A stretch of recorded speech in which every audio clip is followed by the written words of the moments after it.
নমস্কার বন্ধু, astrology 24x7 YouTube চ্যানেলে আপনাকে আরও একবার স্বাগত। আমি আপনাদের বন্ধু শ্রী শ্যামল। বন্ধুর সঙ্গে থাকুন, ভালো থাকুন। আমার তরফ থেকে প্রাণ ভরা ভালোবাসা আপনাদের সকলের জন্য রইল। শুরু করব কুম্ভ রাশির বন্ধুদের জন্য ডিসেম্বর 2024 কেমন যেতে পারে সে সম্পর্কে বিস্তারিত আলোচনা। গোচর নিয়ে একটু আলোচনা করে নেওয়া যাক। প্রথমে শনিদেব আপনার রাশি বা লগ্ন ভাবের মধ্যে থাকছে স্বক্ষেত্রেই। রাহু অ্যাজ ইট ইজ দ্বিতীয়ভাবে থাকছে, কেতু অষ্টমে থাকছে অ্যাজ ইট ইজ যেরকম ছিল। বৃহস্পতি ওই চতুর্থভাবে থাকছে আগের মতনই। চেঞ্জ হতে যাচ্ছে যেটা হচ্ছে মঙ্গলদেব আপনার ষষ্ঠভাবে বসে থাকছে কিন্তু রেট্রোগেট হয়ে যাচ্ছে 7 তারিখ থেকে। রবি বুধের অবস্থান থাকছে দশমেতে। রবিদেব আপনার 15 তারিখের পরে একাদশভাবে গমন করে যাবে, পজিটিভ সাইন হয়ে যাচ্ছে। এবং শুক্রদেব আপনার 2 তারিখ থেকে একাদশ ভাব থেকে দ্বাদশভাবে বসে যাবে। এই জায়গাটা একটু চাপের মধ্যে হতে যাচ্ছে। তো কী হতে যাচ্ছে সে সম্পর্কে আলোচনা করব। শরীর স্বাস্থ্যের ব্যাপারে যদি আলোচনা করতে হয়, দেখুন আপনার স্বাস্থ্যের ক্ষেত্রে সাধারণত স্বাস্থ্য ভালো যাওয়া না যাওয়াগুলো খুব ডিপেন্ড করে বৃহস্পতিদেবের ওপরে। বৃহস্পতিদেব আপনার দ্বিতীয় এবং আপনার একাদশপতি হয়ে চতুর্থ ভাবেতে গমন করে বসে আছে, 1 নম্বর। দ্বিতীয় হচ্ছে ষষ্ঠ ভাবেতে আপনারা রেট্রোগেট অবস্থায় মঙ্গলদেব বসে থেকে আপনার রাশি বা লগ্নভাব, দ্বাদশ ভাব এবং আপনার নবম ভাবকে দেখতে থাকবে। রাহু আপনার দ্বিতীয়তে বসে থাকছে, রাশির দ্বিতীয়তে রাহু বসে থাকছে। তো এইরকম একটা কম্বিনেশনেতে অপরদিকে দেখুন অষ্টম ভাবের অধিপতি গ্রহ কিন্তু দশমে বসে আছে। তো সেক্ষেত্রে আমি বলবো আপনাদের শারীরিক জায়গাটা একটু সমস্যা হয়তো হতে পারে। ইএনটির কোনো প্রবলেম হওয়ার সম্ভাবনা থাকছে। নাক কান গলা চোখের সমস্যা, এইগুলো হয়তো আপনাদের ভুগতে হতে পারে। বা যাদের ফ্যাটি রোগ আছে, মানে অনেকটা হেলদি আছেন, ওবেসিটির জন্য প্রবলেম আছে, তাদের ক্ষেত্রে একটু সতর্ক হতে হবে। এই মাসটাতে বেশি করে সতর্ক থাকবেন, সতর্কতার দরকার আছে। অর্থের ব্যাপারে যদি দেখতে হয় তো দেখা যাচ্ছে দ্বিতীয়ভাবেতে রাহুর যে অবস্থান থাকছে এবং চতুর্থ ভাবেতে আপনার বৃহস্পতিদেব থাকছে। বৃহস্পতিদেব তো অর্থের মালিক অ্যাকচুয়ালি। রাশির চতুর্থে বৃহস্পতিদেবের অবস্থান থাকছে। আর একাদশ প্রতি গ্রহ কিন্তু বৃহস্পতিদেব, সেটা মাথায় রাখতে হবে। তো সেই কারণের জন্য অর্থ উপার্জনের জায়গাটা তো মোটের উপর ঠিকঠাক থাকবে, কিন্তু দায়িত্ব পালনের জন্য খরচ খরচা আপনার বৃদ্ধি হয়ে যাওয়ার সম্ভাবনা থাকছে। দ্বাদশ ভাবকেও দেখতে থাকবে বৃহস্পতি, দশম ভাব এবং আমরা অষ্টম ভাবকে দেখতে থাকবে। তাই দেখা যাচ্ছে যে অর্থ হয়তো আপনার আসলো, কোনো বড় সিদ্ধান্ত গ্রহণ করতে হচ্ছে, তার জন্য আপনার অর্থ বেরিয়ে গেল। বা আপনার কঠিন কোনো পরিস্থিতির মধ্যে পড়ে গেলেন, সেটা ব্যবসা হতে পারে, চাকরি হতে পারে। ব্যবসার ক্ষেত্রেই দেখা যাচ্ছে কঠিন কঠোর কঠোর পরিশ্রম প্রতিযোগিতার মধ্যে পড়ে গেলেন, তার ফলে আপনার বেশ কিছু অর্থ আপনার নিবেশ করতে হলো। সেই কারণের জন্য বা ইনোভেশনের জন্য কিছু আপনার ইনভেস্টমেন্ট হয়ে গেল, সেই কারণের জন্য খরচ খরচা বৃদ্ধি পাওয়ার একটা জায়গা তৈরি হয়ে আছে। অর্থ যে আসবে না তা নয়, মোটের উপরে অর্থ আসবে, যেটা দেখা যাচ্ছে। রাহু আবার ওখান থেকে ষষ্ঠ ভাব আপনার অষ্টম ভাব এবং দশম ভাবকে দেখছে। তো আসবে অর্থ, আবার চলেও যাবে, এরকম একটা পরিস্থিতি হবে আর কি।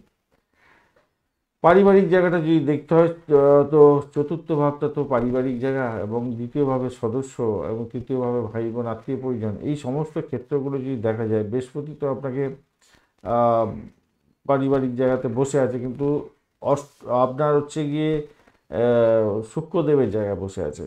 আর শুক্রদেব আবার দ্বিতীয়ভাবে আপনার একাদশ ভাব থেকে দ্বাদশ ভাবেতে গমন করে যাচ্ছে। তো বৃহস্পতির দৃষ্টি আপনার শুক্রের উপরে পড়তে থাকবে, আবার মঙ্গলের দৃষ্টি শুক্রের উপরে পড়তে থাকবে। তো আবার শুক্র আপনার শনির ঘরে ভালো কাজ করে। এই কারণের জন্য দেখুন পারিবারিক সুখ স্বাচ্ছন্দ্যের জায়গাটা আসলে যে গ্রহটা যে যে ভাবেতে বসে সেটার প্রভাবটা বেশি থাকে। তো বৃহস্পতি দেবের ক্ষেত্রে এখানেতে দেখুন চতুর্থ ভাবেতে যে বসে থাকছে, বসে থেকে দ্বাদশ ভাব, অষ্টম ভাব এবং দশম ভাবটাকে দেখছে। এই কারণের জন্য আমি বলবো আপনাদের পারিবারিক ক্ষেত্রে যে সুখ স্বাচ্ছন্দ্য সর্বাধিক হওয়ার দরকার ছিল, শুক্র সঙ্গে যে কম্বিনেশন এখানে তৈরি হতে যাচ্ছে, দ্বাদশ ভাবের সঙ্গে আমরা চতুর্থ ভাবের একটা যে কম্বিনেশন তৈরি হতে যাচ্ছে, ষষ্ঠ ভাবের সঙ্গে দ্বাদশ ভাবের একটা কম্বিনেশন তৈরি হতে যাচ্ছে শুক্রের জন্য। শুক্রকে দেখতে থাকবে।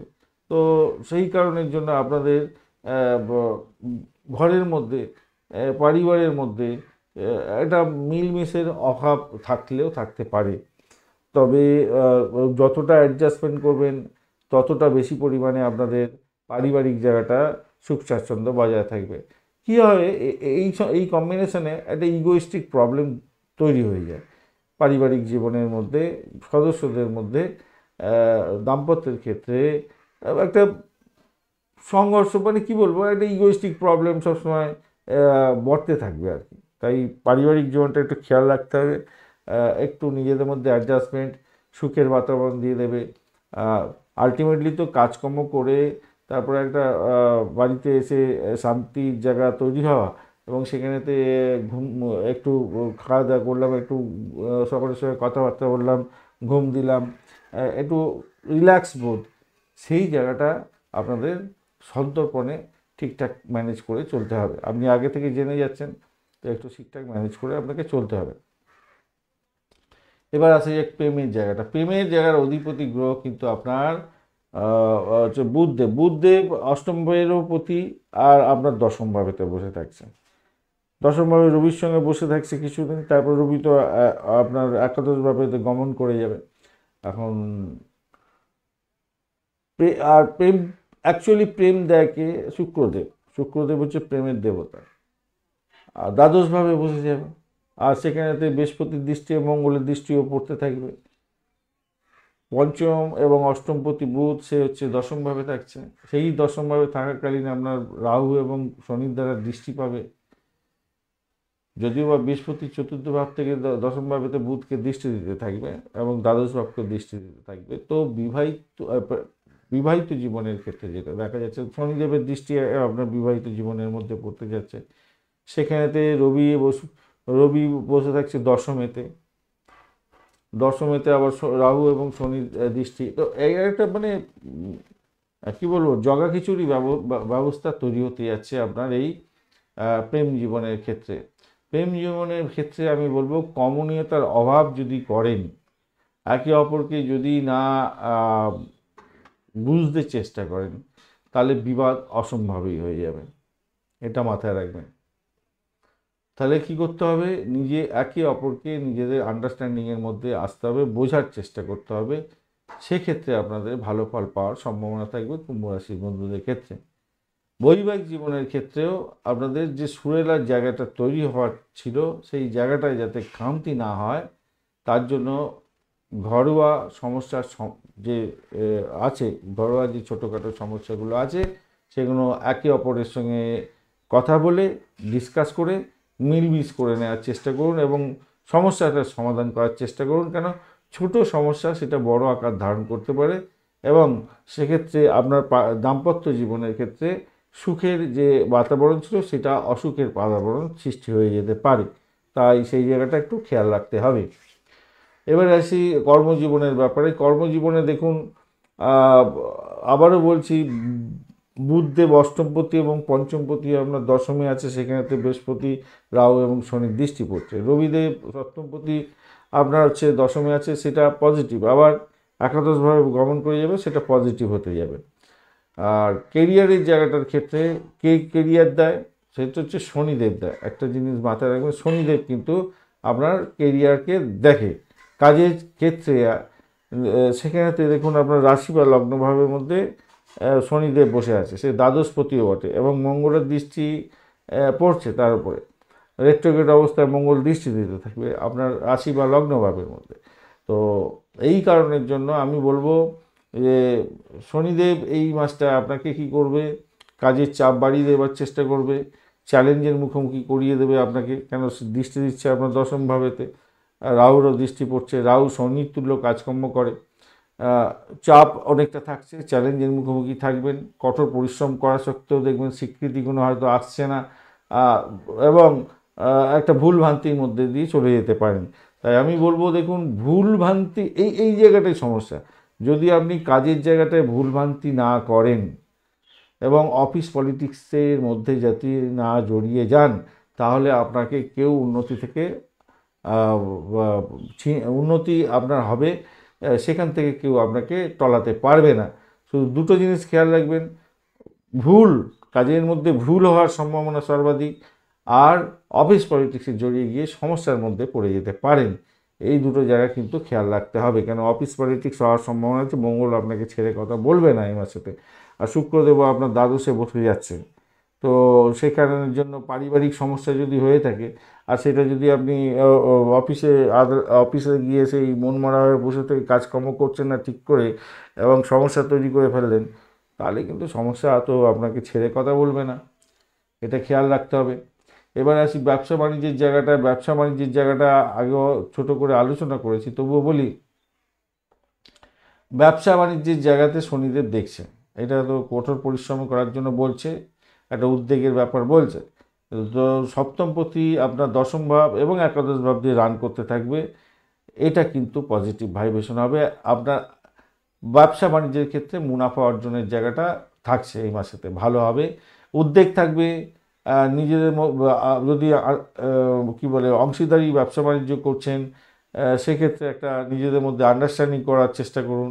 এবং আমি মনে করছি উচ্চ প্রোফাইল হতে যাচ্ছে আপনাদের ব্যবসা বাণিজ্যের ক্ষেত্রে। ব্যবসা বাণিজ্যের ক্ষেত্রে উচ্চ লস প্রাপ্তির একটা সুযোগ আপনাদের মধ্যে আসার সম্ভাবনা দেখা দেবে। খুব যে খারাপ হবে তা না। বৃহস্পতির ক্ষেত্রে রবিদেব ভালো কাজ করে, ভালো হবে বলে আশা করছে এই মাসটাতে। সেকেন্ড হাফটা বিশেষ করে 15 তারিখের পরে ব্যবসা বাণিজ্যের জায়গাটা ভালো হবে, দাম্পত্যের ক্ষেত্রটাও ভালো হতে যাচ্ছে। এবারে শিক্ষার ক্ষেত্রে যদি ধরা হয়, যারা পারিবারিক শিক্ষার সঙ্গে যুক্ত আছেন তাদের ক্ষেত্রে বলবো আপনাদের নিজেদেরকে বেশি করে ঘর সমাজা করতে হবে, একটু বেশি করে পড়াশোনা করে এগোবার চেষ্টা করতে হবে, তাতে ভালো হবে।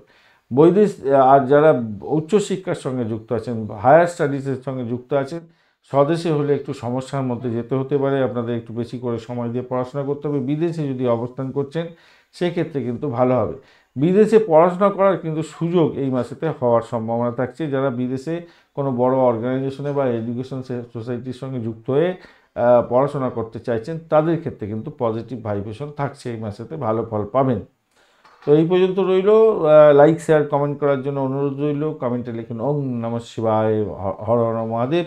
পজিটিভ ঊর্জা তৈরি করার জন্য একটা কমেন্ট তো অবশ্যই করবেন, আর লাইক শেয়ার কমেন্ট করবেন অবশ্যই।